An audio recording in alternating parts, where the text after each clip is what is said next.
Okay, thank you very much. It's a pleasure to be here. What a nice crowd. Very nice. Good. Very happy faces. You all look rather well fed and prosperous. So my talk will not be directed to you, but to the people you're serving back in your countries, huh? Okay, first I want to thank Maurice Lamb, Chairman of the Board of Investment, for inviting me here. And we go forward. And it's my pleasure. We're going to kick off the two-day conference with hopefully a bit of a rousing discussion of the power of the entrepreneurial spirit and how in the modern world it is the driving force of most successful economies around the world. Most of my comments are going to be directed primarily toward the African delegations that are visiting here. We actually have some handouts for those delegations. They will be outside. So some notes from what I'm going to say today that may be helpful to you after the conference, all right? Okay, testing one, okay, good. All right, so okay, very nice. So we're not going to be so high-tech after all right? We're going to have an old-fashioned microphone here, very nice, okay, no problem. First, I want to make just one or two words about my experience, my company's experience. We've been in business a little over 30 years doing one thing only, researching and teaching entrepreneurship. That's all we do. And we've been lucky in that we've trained some 6 million people around the world in 9 different languages. We have 23 international offices around the world teaching entrepreneurship. And our 3 major markets are, number 1 would be individuals, the classic entrepreneur. And we do not offer training on the street, so to speak, to people to come into the program, but we work through universities to do that kind of training. So we're training mostly younger people. Even secondary schools, we do some entrepreneurship training. The second market that's important to us is the corporate market, believe it or not. The large corporations today around the world are quite interested in having their middle managers behave in a more entrepreneurial fashion. So we call it corporate entrepreneurship for the large companies. All right. Number 3, and the reason we're here today, is about 20 years ago, we began to get inquiries and calls from the economic development agencies of various governments. The first client we had in that arena was Northern Ireland, out of Belfast, and the idea was in areas of high unemployment, the government perhaps could be helpful in creating small business and developing entrepreneurs to run those businesses. Right? This has become a mainstay, a mainstream idea of government economic strategy today around the world. And I'm happy to say that we have been engaged by many, many governments to help them train and develop entrepreneurs. And mostly, as I said, this is mostly done in poorer countries, in areas of high unemployment. Our second client was New York City, which is not exactly a poor country, but it does have a terrible poverty problem in the inner city. And we did a training project there for people coming off welfare, off the dole, trying to get them to go into small family-owned businesses. So that, to me, is the most important aspect of entrepreneurship. How can a country use entrepreneurship? How can the government of a country foster a more entrepreneurial style economy across the country? All right? So first thing I'm going to talk about is what exactly is entrepreneurship, and the way we define it is not some psychological test or something like that, but it is we actually observed and researched what do great entrepreneurs actually do to start their business. We think that's a good way to try to understand what are the main entrepreneurial practices of great entrepreneurs. So we observed famous people like Steve Jobs, Bill Gates, Richard Branson, but all around the world, in China, South America, Europe, and so on. So our definition that I'm going to give you now is based on that kind of research. What actually did Steve Jobs do? What did he actually do to create Apple Computer? How did he do that? Or even going back further, what did Walt Disney do to create the most successful entertainment company in the history of the world? How did he do that? And I can tell you one thing right now, they did not go to business schools, all right, to learn that. You'll hear a little bit more about that from me later, right? Okay, we start every speech and every seminar with this test, and it is simply this. When you leave this conference, if you go back to your job and you find out that you have been downsized, you don't have a job, and so for the first time in your life, you decide, maybe I will try to become an entrepreneur myself, all right? The question is, what are the 3 or 4 important things you would have to do to become a successful entrepreneur? Or maybe you don't lose your job, but your children come to you and say, oh, father, mother, you're successful in your career, but I would like to start a small business. What should I do? What do I do? What are the things I should do? Now, it turns out this is an extremely important question. And if you can't answer this question, please don't try to start a business. You know, you're going to fail. You need to know what the great entrepreneurs do. What is it you have to do? What do you have to be good at? All right. So that's you'll get the answers here as we go through the morning. So the high growth practices of great entrepreneurs, and all my books are based now. All these books that you write, all these gurus have books. Did you notice that? They come up with their books. The only reason gurus write books is to get business, right? Because for some reason, you seem smarter if you have a book, all right? Believe me, that's not true, all right? I know enough of these guys, including myself. Anyway, I've written several books. All of my books say the same thing, but you put a new title, a new cover, it keeps everything alive, okay? This is a small entrepreneurial trick, all right? Okay? But the one thing I am proud about is that all 4 of my books, have been published in China, okay? Now, I'm very proud of that. I like the idea that the Chinese are interested in my writings. So I was in Beijing several years ago, and I asked the publisher, the editor of my book there, I think it was my 3rd book, and it had been on the Chinese bestseller list, business books. So I said to the lady, Chinese lady, I'm so proud to be on the bestseller list in China, you see? And she said to me, Mr. Farrell, don't be too proud.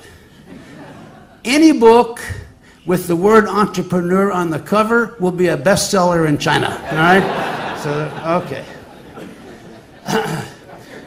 The great Peter Drucker was the father of modern management. You may have heard of him. He was actually born in Austria, but moved to the United States, where he became a professor, and he is the father of modern management.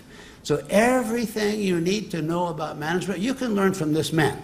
In fact, he wrote his first book in 1946, and it's the Bible of good management. You can still read it today. Very nice book, okay? I was giving a speech like this in Taiwan, and Peter Drucker was sitting in the front row, right there. He was already 85 years old, old man, right?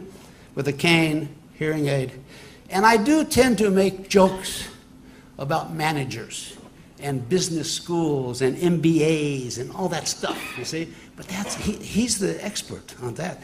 So I was a bit afraid that if I made too many jokes that he would become angry. But no, he's a good man. He came up at lunchtime to give his speech, and the first thing he said was, bigger is better turned out to be another 20th century myth, and Larry Farrell has just explained why. So I thought, oh, thank you, Lord. Thank you, God.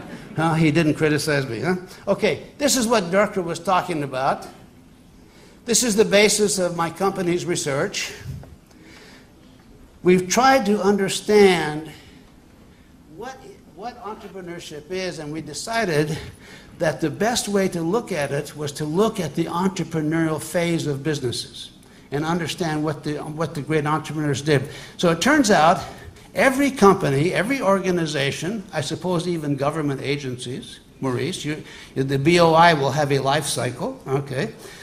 There's a startup time, and if you've ever been in a startup business or a startup activity, you know it is very exciting. There's something special and something invigorating about doing something new. So it's a very exciting time. Usually these startup companies have 1, 2, or 3 partners. We call it the entrepreneurial startup team. And they're all very excited and they're focused on making a good product and so on. Now we know from research that 2 out of 3 startup companies fail, about 2 out of 3. And you want to know the number one reason for small business failure? It is not lack of money. It is not lack of management know-how. It's that the business could not create a product that anybody wanted to buy. Very simple. You know, they couldn't come up with a good idea, so that's why they fail. But if you're lucky, and if you create Apple computer or a good product, you begin to grow. You begin to go up. And you enter phase 2, which is a period of high growth for the company. And the companies today, around the world, are growing 10, 20, maybe 30% per year, very fast, very high growth. Now this phase, if you've ever been in a high growth company or activity, also is very exciting. It's a good time, right? So as you grow and grow and grow, this phase lasts about 20 years. So now the company is about 30 years old, and you've been growing at 20, 30% per year. So what happens to the organization? You become big. You used to be small, now you're big. You used to have 5 employees, now you have 500, you see? And what you notice, as a company becomes bigger and bigger and bigger, it begins to slow down. A decision that used to take 1 day now takes 3 months. To introduce, you work in a big organization. In the old days, in the beginning, if I want to spend $100 to do something, I go to the owner, I say, can I have $100? He says yes or no, done. Today, if I want to spend $100 in IBM, it takes 3 months to get an answer. The request has to be studied by several committees, you see, and several vice presidents and so on. So it takes forever. So what happens here at this stage is very critical, and 2 important things are happening. The company is becoming a bureaucracy, it's beginning to slow down, all right? And even more important, the original team, the entrepreneurs, they're now 60 years old. They want to retire. They're tired, And in the US, they go to Palm Beach or somewhere. In Mauritius, where do you go when you retire? Here, you stay here. It's nice, huh? You stay right here. Okay, so you retire right here on the beach, all right? But the point is, the original team is leaving.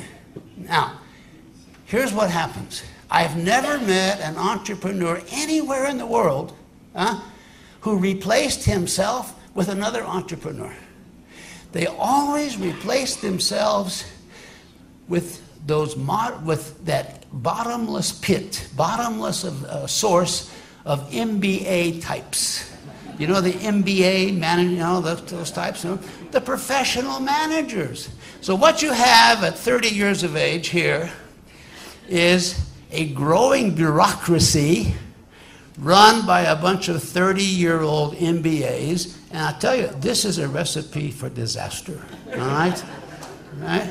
So you're going to go to phase 3, which is decline, all right?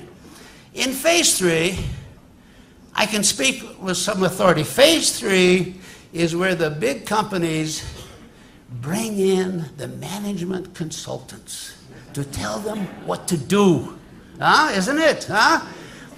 The CEO is making $5 million a year, but he doesn't know what to do, see?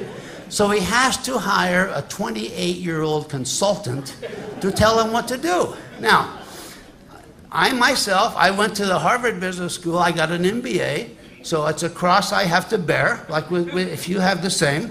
But everyone coming out of Harvard, we only took two kinds of jobs. We became investment bankers or management consultants. None of us took honest work, okay? We took these jobs, right? And I can tell you the truth, when we went into a big company as consultants, we almost always made the situation worse because we had no idea what was wrong with this company, okay? All right. So the consultants can't help. In fact, they speed up the decline, all right? And you go to phase 4 survival, okay? End of the story. Of America's 100 biggest companies 100 years ago, how many still in business? 16 only. So 84% of American giant companies followed this life cycle. So this is normal, common, right? The important thing for us, though, is not the corporate life cycle. It is what is happening on this side and what is happening on this side. On this side, we call it managerial side. The dominant style is managerial. Things you learn at business school, strategic planning, financial controls, and so on. So we know that, and Peter Drucker told us this in 1946. We know this. You can go to any business school in the world and learn this. But the question is not how to manage. The question is how to grow. For that, we need to go here, this side, entrepreneurial. What are the practices of the entrepreneur? What do they do? We don't know. We're not sure.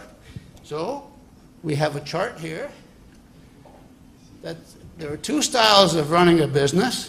One we call the magic of entrepreneurship, because we call it magic because we're not quite sure what it is. Right? This is Disney World, by the way. I'll tell you something. When I was at Harvard Business School as a young guy, we did not have a single class about Walt Disney. My professors thought he was just a cartoonist. What did he know about business? Huh? He created the greatest company in America for the last century. We never studied him because he was only a cartoonist, okay? The magic of entrepreneurship. This is the Baker Library at Harvard Business School. I never went inside there, never saw the inside of it, the library.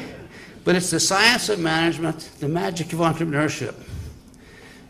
As evidence to Mauritius and to the African countries, this is a piece of important evidence for your thinking about educating young people. I learned that in 1950, after World War II, the United States was the dominant economy of the world and controlled about 70%, 70% of world trade at that time. Unbelievable, powerful, okay? From 1950 to 1980, the United States lost half of its world trade to two countries, Germany and Japan. Okay? Now, in the United States, during that time, we were educating 600,000 MBAs every year. Tons, many MBAs. Germany and Japan did not graduate one. They didn't have any. They had no business schools yet, you see? So to me, it shows this is very important. This is more important than this. What is this, and how do we keep it alive? Now, someone said to me recently, oh, Larry, you're too critical of the business schools and that thinking. You're too critical. Because if you go to Harvard or Chicago or Stanford today on the business schools of USA, you're going to see all these people from overseas coming. They want the MBA. They want the They come from Mauritius. They come from India. They come from China, for God's sake, to get the American MBA. So there must be something good about it. I say, no, you don't understand. This is America's new secret strategy. If we give enough of those people, the Chinese, if we give enough Chinese the MBA, we get our markets back, okay? Okay. Anyway. What are the main practices of entrepreneurship? Number one, we start off with sense of mission. I've never met an entrepreneur anywhere in the world who did not believe that what she or he was doing was important. They all think what they're doing is so important, you see? They love what they do. They think they're helping the world. They're creating value for their customers, for their employees, and for themselves, and they are, right? And they believe what they do is important. In fact, I've learned over the years, one of the problems with the entrepreneur is they talk too much about their business. Have you noticed, have you ever met an entrepreneur? They talk about their product, what they make. They're so proud of this, see? And I've learned now, when I take a long airplane ride, like, example, San Francisco to Singapore, 17 hours. 17 hours on the plane, so it's important who you sit next to, right? Right? And if I'm sitting next to someone that looks like an entrepreneur, I put on my headsets. I don't want to talk to them. I don't want to hear about their product. Next 17 hours. And this is a true example. About 10 years ago, the man sitting next to me in San Francisco on the runway, he didn't look like an entrepreneur. He looked like an athlete, very strong young man. So I said, okay, I'll take a chance. Huh? I turned to him and I said, how are you? Oh, what a mistake. What a mistake. For the next 17 hours, all I heard about was his product that he had invented. He was an entrepreneur. He was from Seattle, Washington, where your son lives, okay? Seattle, very entrepreneurial city. Amazon, Starbucks, Microsoft, that kind. So he was part of that. And what was his product? He had invented, this true story, he had invented a machine that made artificial sand for the sand traps of a golf course. See? And he was so proud of this machine. It made sand for the sand traps of a golf course. 17 hours. I'm listening to this, okay? Now, I don't play golf. I don't watch it on TV. I think it's a bit of a stupid game, actually. Excuse me, okay? It's a bunch of old fat men hitting a ball, walking along, hitting it again, walking along. That is it, huh? What is this, okay? Yet I have to listen about golf for 17 hours. But this young man, I must say, this young man had this. He had a sense of mission about his business. And it turns out this is very important. It's very important to love what you do. It makes you a great entrepreneur. It makes you a better business person, to love what you do. Number two characteristic of the great entrepreneurs here, right here, customer and product. The two most important words to any entrepreneur, customer and product. I must have a product that a customer will buy. If I don't, I have no business. I think that entrepreneurs, they think about this 24 hours a day. They dream about it. They wake up in the morning about it. Customer product. Number three, the third characteristic, not surprising, is innovation. This one. But in today's world, it's innovation that is high speed. We don't have 20 years to create a new product. We need to do it in 3 months, like this, you see. Average life cycle of an IT product, 4 months. So you have to keep moving quickly all the time. So the third characteristic that we teach is high-speed innovation. And as Mr. Morita, the great founder of Sony Corporation in Japan, he said that moving quickly, high speed, is the entrepreneur's secret weapon. It's the best way to beat the big competition. Number four, self-inspired. I'm sure you can agree with that. Yes, entrepreneurs are self-motivated. They want to go to work. They love to go to work. And they're self-motivated for two reasons, I think. Number one is this. They love what they do. They're interested. But number two is also important. It's an old-fashioned word, consequences. The entrepreneur must face the consequence of his performance every week. if he doesn't sell a product for a week, he takes in no money, he can't feed his children. Very simple. And I believe it's consequences that keep people moving as entrepreneurs. My own experience with consequence came after I was a consultant. Then I joined a great American company, American Express. You may have a credit card, American Express, okay? But I learned something interesting at that great American company. If I worked very hard for 1 month, I was working in the international bank. See, from management consultant, I became a banker, more or less, huh? If I brought in that month $10 million of deposits, great month, big month, end of the month, I opened my paycheck. I remember it now, $1,200. That was my salary, $1,200 for $10 million of business. Next month, I didn't have a great month. I had a more or less average month. I brought in $1 million of deposits. Not so great. End of the month, my paycheck came, $1,200. Again, see? 10 million, $1,200. 1 million, same pay. So I said to myself, this is interesting, huh? I'm going to try an experiment. Next month, I'm not going to do a damn thing all month. I'm going to see what happens, you see? And in that company, maybe you have this in your companies.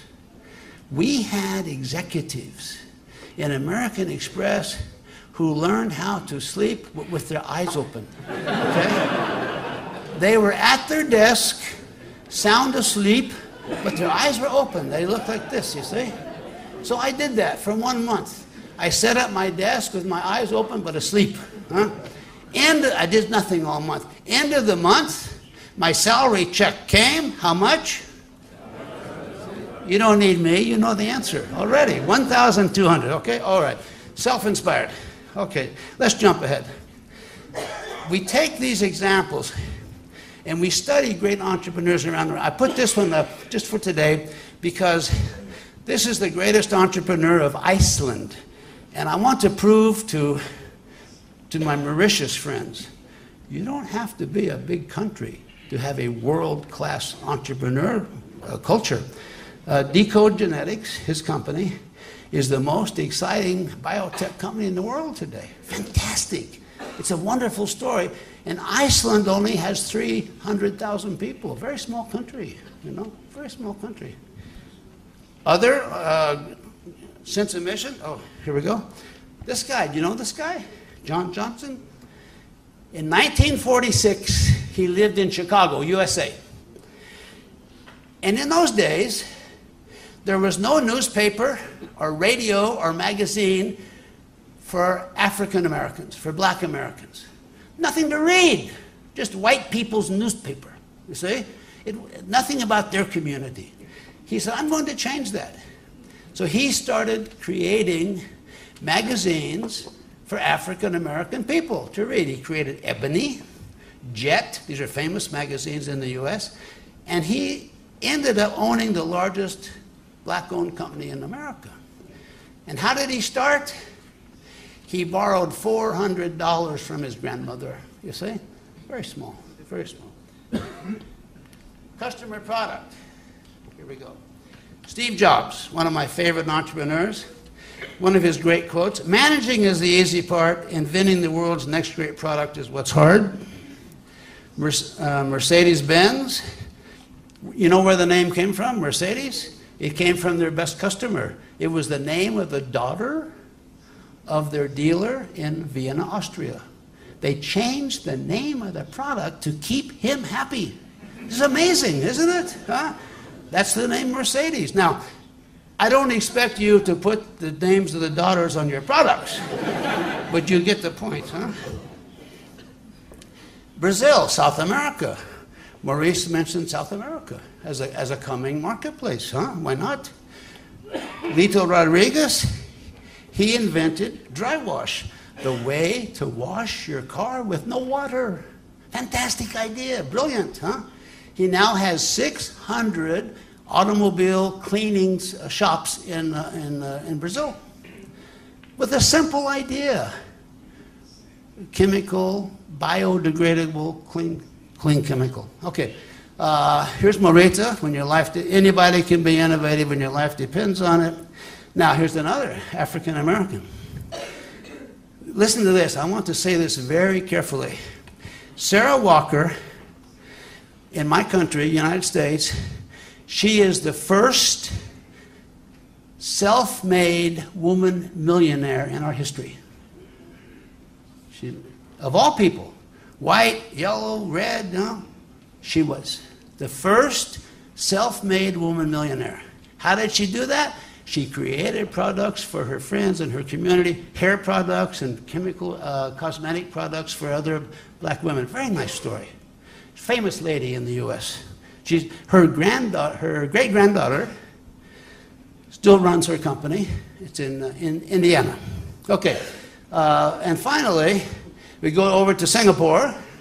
Chinese lady, Jenny Tay. She's the founder of the Hourglass, a great retail company selling expensive jewelry and so on. My point about this is you can be in any industry, in any culture in the world, and if you're a good entrepreneur, you're going to be practicing these kinds of practices. And the person who said it best was Walt Disney, I believe. Here, okay, right here. Mr. Disney, this is him. This is a great product, Mickey Mouse. Disney said, the inclination of my life has been to do things and make things which will give pleasure to people in new and amazing ways. By doing that, I please and satisfy myself. These are the 4 practices I just described. Sense of mission, product and customer, new ways, creative, innovative, and by doing that, I please myself. From my work, I motivate myself. Sense of mission, customer, product, innovation, self-inspired. Okay. All right. So let's go to the next now. Why has entrepreneurship become so important for everybody? People, companies, and governments. Let's start. There's always a lot of bad economic news, and here's some of the recent bad economic news. In the year 2000, you may remember this. The United Nations said we are going to eliminate poverty by the year 2015. It was called the Millennium Project at the UN, okay? By 2015. It's 2014 already. How are we doing? Huh? We've got 1 year to go. Huh? The problem is, the tragedy is, instead of eliminating poverty, the rich-poor gap is wider today than in any time in history. The gap between rich and poor is wider than ever. Number 3, job creation, which is the #1 standard of a good economy. How many jobs can you create? All right? Job creation, unfortunately, has become a race to the bottom. Where can we get the cheapest labor? That's where the jobs are being created, you see? And you don't want to be in a country. You don't want Bangladesh moving to your country. All right, believe me. You don't want that kind of industry. You want something better than that for your country. But that's what you're going to get unless you have more technically oriented entrepreneurs. Number 4. Now this is very controversial. Depends on your religion, your beliefs, and so on. The job-baby ratio. The great K.T. Lee, you may know who he is, the former finance minister of Taiwan, probably the 20th century's greatest economics minister, Taiwan. He said, have as many babies as you want in your culture. It's okay. Have 3, 4, 5, 6 per family. It's okay. But just remember, for every 2 babies, you must create 1 job. So your job creating has to be as good as your baby creating, you see? Unfortunately, most poor countries today are creating more babies than jobs. you see? So we don't have to get into a religious debate about this, birth control. If you want a lot of babies, fine. Be ready to create a lot of jobs. All right? Job-baby ratio, very important, very important. And finally, of course, we have, every so often, we have global economic crisis. We just had one. I think we're coming out of it, are we? Are we coming out of it in Mauritius, finally? Well, maybe, we hope so. This is all bad news. Now, good news. Here's some good news. And the good news is usually around small business entrepreneurial activity. Number one, most economists in the world today will agree the driving force of every successful economy in the world, almost 99% of them, is small business, entrepreneurial activity. We love IBM, we love Coca-Cola, the big company, fine. But they are not growing jobs. It's small business that creates jobs for us. Very important for us. Number two, the reason 90% of all new jobs, 80 to 90%, come from small business. This is what you need in your country. For the entrepreneur, fortunately, we really do live in a global market. This is really a global economy we're in. If someone in Mauritius comes up with a good product, a nice product, you can sell this product tomorrow in Germany, Brazil, US, even China. You can sell it. Anywhere in Malaysia, anywhere in the world. Now, if his grandfather started a business 50, 60 years ago, and he came up with a simple little product in his town, he couldn't think about selling the product internationally. His business would be in his neighborhood or in his town. That's it, you see. Today, we can sell everywhere, no problem. It's easy to do. So it's a global economy which benefits the entrepreneur. The next benefit for entrepreneurship, why it's so successful today, most of our big companies are too big. They can't think about small niche markets. Huh? Imagine if you're in the pharmaceutical industry. A big pharmaceutical company like Glaxo, they can't think about researching a product that only has a $50 million market. It's too small. It's too small. The research is too expensive, so they don't do that. They only research big diseases. So I tell my friends, if you're going to get sick, get something popular. Right? You have a chance of getting a cure, right? But this is an opportunity for the small medical entrepreneur today. We have thousands of medical entrepreneurs in the world today living on this market right here. For them, a $25 million market is very nice, no problem. And finally, next one, this one I like the most. Entrepreneurship is the ultimate meritocracy. It doesn't matter the color of your skin. It doesn't matter whether you're a girl or a boy. It doesn't matter how important your family was or who your family was. It doesn't even matter where you went to school. If you come up with a good idea, you cannot be stopped as an entrepreneur. There are no barriers to good products like that. Huh? It's very nice. This is why we've learned that entrepreneurship is more important for poor people than rich people. It is the way out of poverty for so many people, for poor people. You see, it's so nice. And finally, we're talking a lot, I guess, in the next 2 days about how to encourage investment. Foreign direct investment follows entrepreneurs. The region of the United States that has the most foreign investment is Silicon Valley. It's not going to be the ghetto of New York City. It's Silicon Valley. Investors want to go where the economy is already vibrant and strong and full of young entrepreneurs and skilled workers, skilled people. Okay, so we have the good news, and I'm going to check my time. I always use my clock. Yeah, see, I'm going to jump over to first yourself. We could talk about that all day, how to create individual entrepreneurs, but I'm going to jump over. I will mention this. Bill Gates Talk about risk. What risk? He started Microsoft $700. All of us have $700, right? So don't tell me if only I had $1 million, I could become an entrepreneur. Not true, right? Cheap. Many great companies started for zero, nothing. Okay, I'm going to jump ahead. Corporations, if you're working in a big corporation, of course, you want to you want to go back to high growth. You want to learn how to become entrepreneurial again. But let me jump over to the country. 15 years ago, the Economist issued an issue here with a very nice article, and the mystery of economic growth. And in this article, it said, the #1 question of modern economics is, why are some countries poor and other countries rich?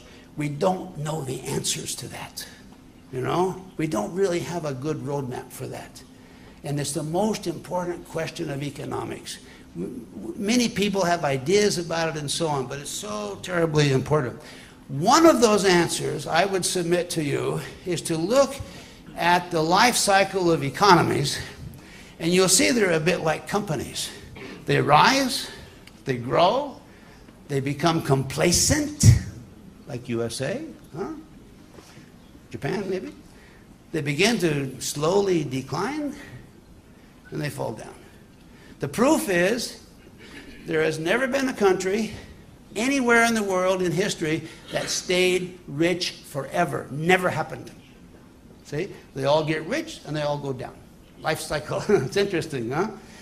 So the 3 questions I like to ask. #1, how did the poor become rich?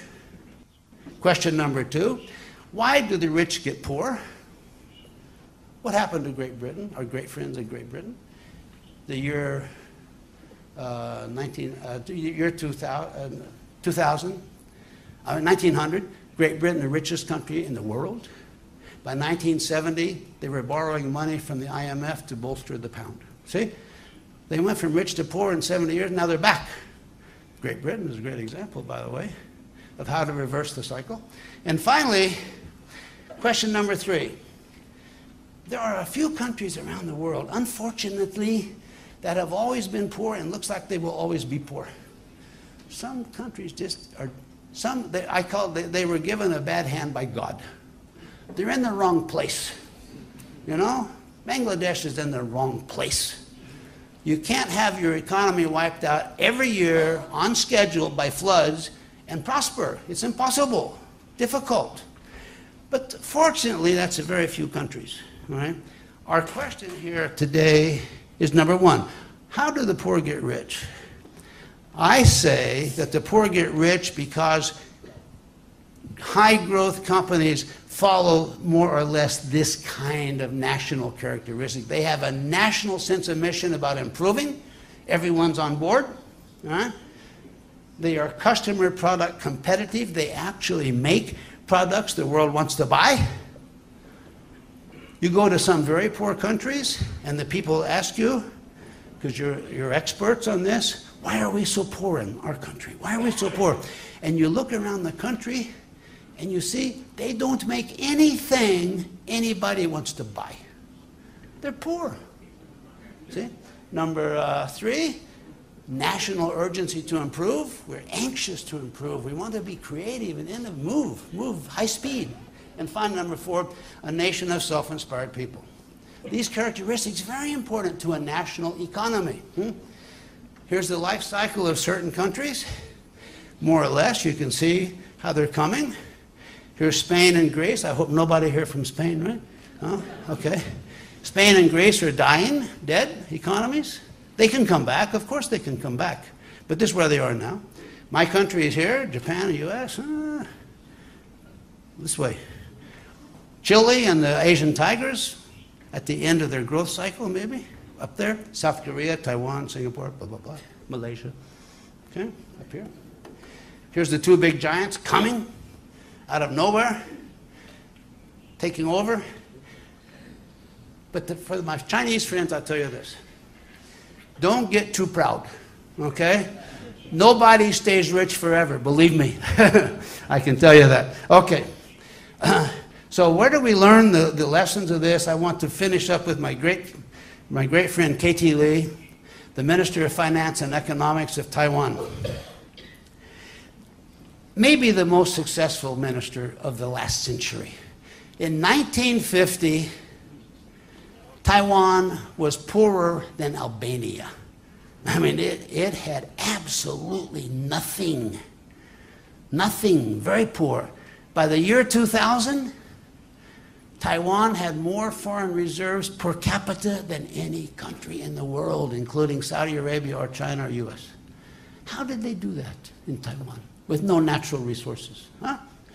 K.T. Lee, I asked him, how did you do that? And he said the first reason was the greatest advantage I had as economic affairs minister was I never had a course in economics. You see? Now, I don't know if that's accurate or not. That's what he said. All right? It's like going to business school to learn to be an entrepreneur. It's the stupidest thing in the world. All right? Okay. But here's what he talked about as practical. Number one, align the job-baby ratio. Make sure you're creating more jobs than babies. Number two, never print money you don't have. Control inflation.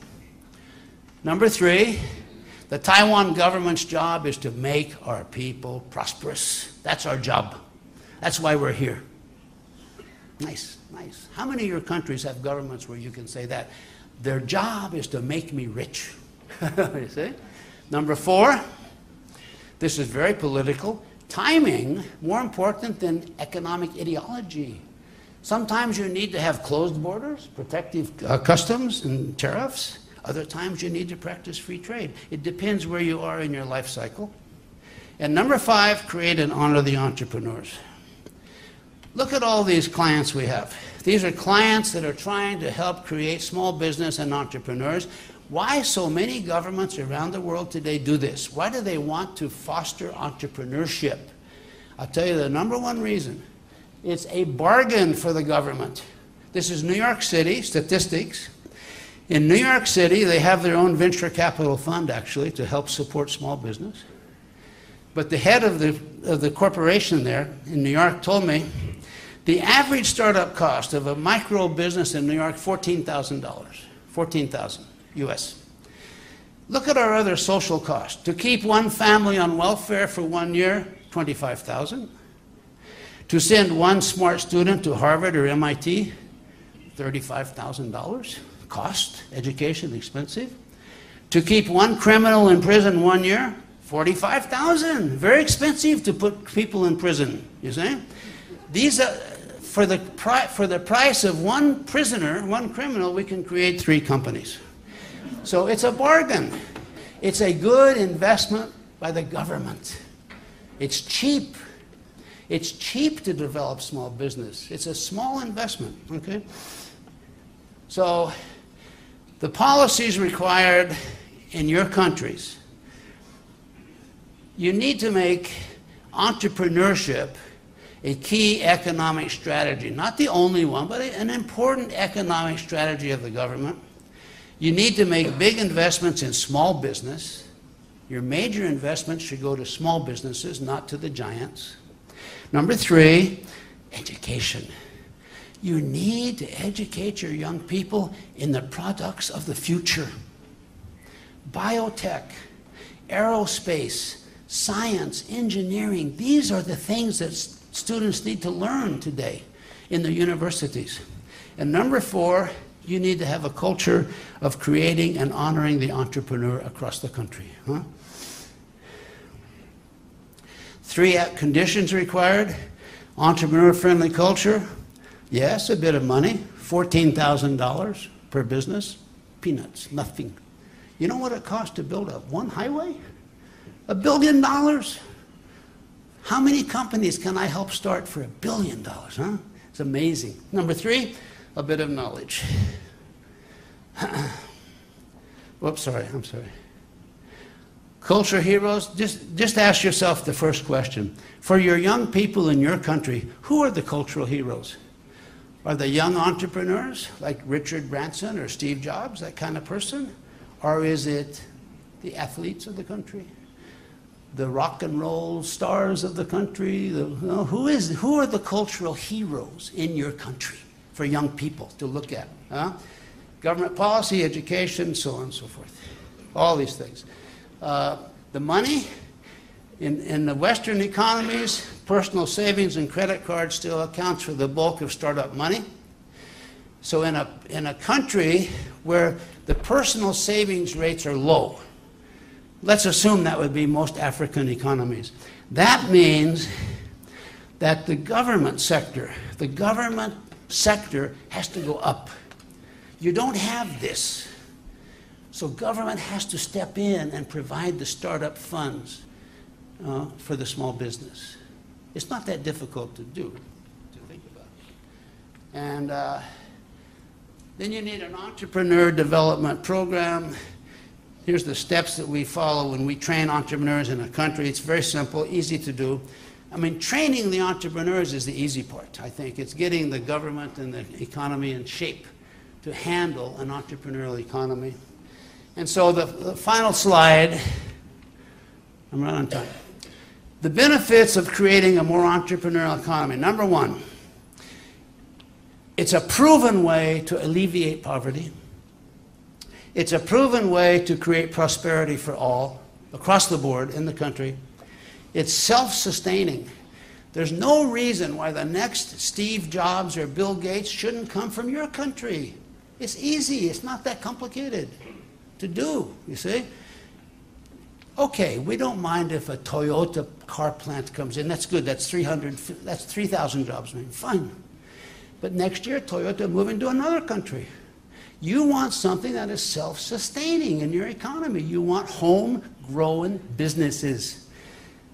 Entrepreneurial economies attract more foreign direct investment. It's a fact. And finally, it's cheap. It's a bargain. It's one of the biggest bargains of government spending, is to help people start small businesses. Huh? So I'm going to jump over these. Whoops. I guess if I wanted to leave you with one thing, it's this. Just remember what Disney said. The 4 basic characteristics of an entrepreneurial person, company, and country. Sense of mission, customer product, focus on customer product, a lot of innovative action, and self-inspired people.